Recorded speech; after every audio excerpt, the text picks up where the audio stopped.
Hey crew, today's Void Hunter build is a step above the rest of the Void Hunter builds, and that is thanks to the mod changes and how they pair so well with our exotic weapon, the WaveSplitter. Yeah, when is the last time that you have used this trace rifle? Now within Destiny 2 Lightfall, everything revolves around Orbs of Power for builds, creating them and picking them up to add a ton of different benefits to your builds. Well, WaveSplitter directly benefits from this because of its weapon perk called Supercharged Battery, and this thing is awesome. When we collect an Orb of Power, it grants 10 seconds of Supercharged Battery, which means our WaveSplitter fires at a maximum power instantly. Also, when you grab a second Orb of Power, it adds 10 seconds to this timer, and you're able to get it up to 20 seconds total on this buff, and keep refreshing it with every Orb of Power you pick up. That makes it one of the easiest sustainable damage buffs in the game, which is just awesome. This is giving us a 68% damage increase when our beam is at full charge. Now this full charge fluctuates when you hold down the trigger, but since you grabbed an Orb of Power, it's always between 38% damage increase and 68%, with 68% being active more often than not because you get it on the initial trigger pull. And in most content, that initial trigger pull is killing an enemy very quickly. Now picking up an Orb of Power will also give us an automatic reload, so we never have to reload this weapon, and holding down the trigger will suppress targets so it can stun overloads champions with ease. Also, suppression is very strong as it can stop enemies from being super aggressive like this Minotaur or Riven, which is just a great bonus. Now we can further enhance the damage by having 2 or 3 Void Weapon Surge mods on our boots, so you can add a 17%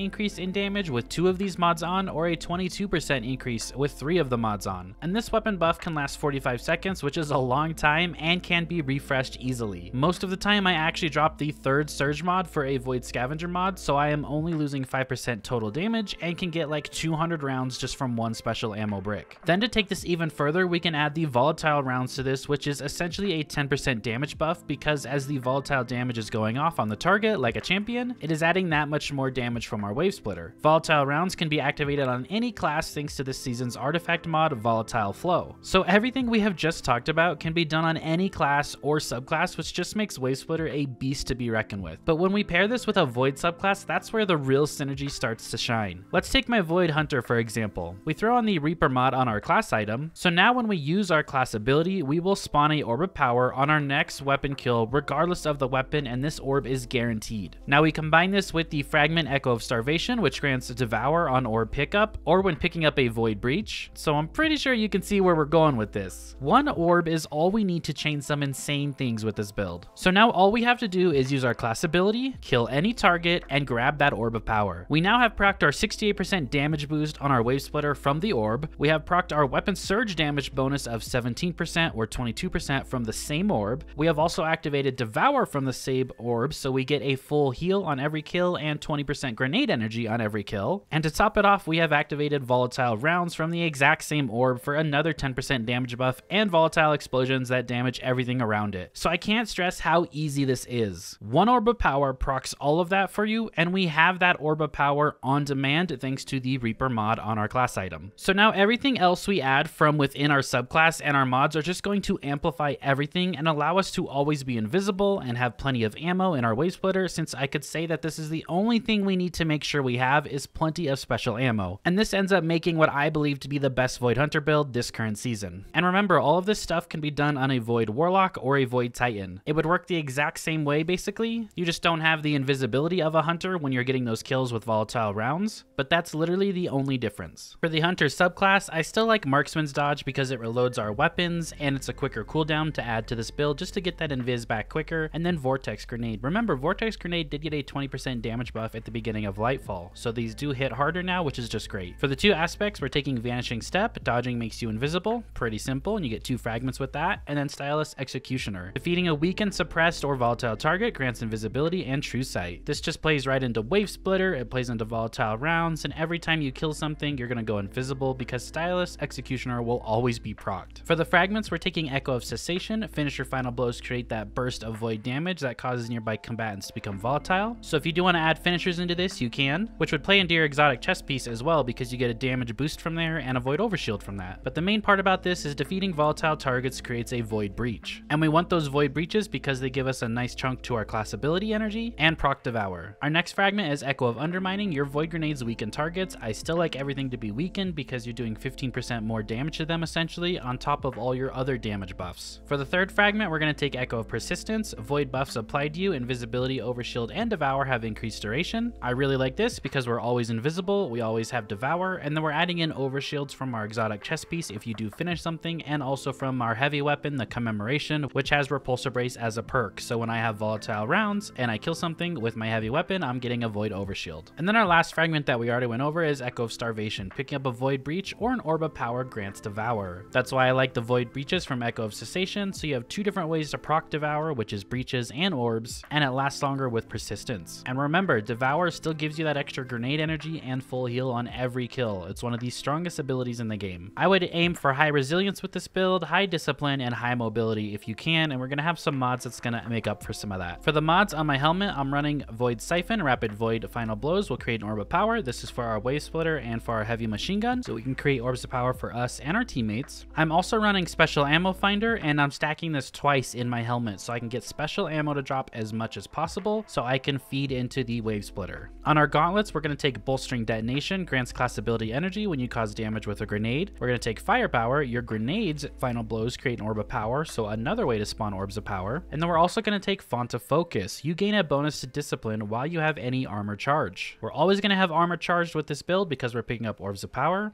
and this is going to give us a plus 30 stat to our discipline all the time. On our chest piece, you want to take a Void Reserves, so just to add more ammo to that WaveSplitter and your heavy weapon, and then I went with Concussive Dampener, and your next mod can be whatever resistance you need for what activity you're playing. I had a Void Resistance on. Our exotic is See Me Feel Me, Gerfalcon's Harbor. When you come out of Invis, you get volatile rounds. This just plays perfectly into Void and into our WaveSplitter, which means even in future seasons when we don't have volatile rounds to pick up, we'll have it on demand with this chest piece. On the boots, we're taking 2 Void Weapon Surges to get that 70% bonus to our Void Weapons all the time, and also a Void Scavenger to keep our ammo topped off. And then on our class item with some really important mods, we have Reaper, so after activating your class ability, your next weapon Final Blow spawns an Orb of Power. That's how we have that on-demand Orb of Power. Elemental Time Dilation, your decaying armor charge has longer duration, so every armor charge is 15 seconds instead of 10, and we have 3 armor charges for a max of 45 seconds. And then I have Special Finisher on. Finishers generate special ammo for the whole fire team, consumes 3 stacks of armor charge. So if you're in real need of special ammo, just finish something and you'll get that special ammo to drop. This will take your 3 armor charges, but again, you're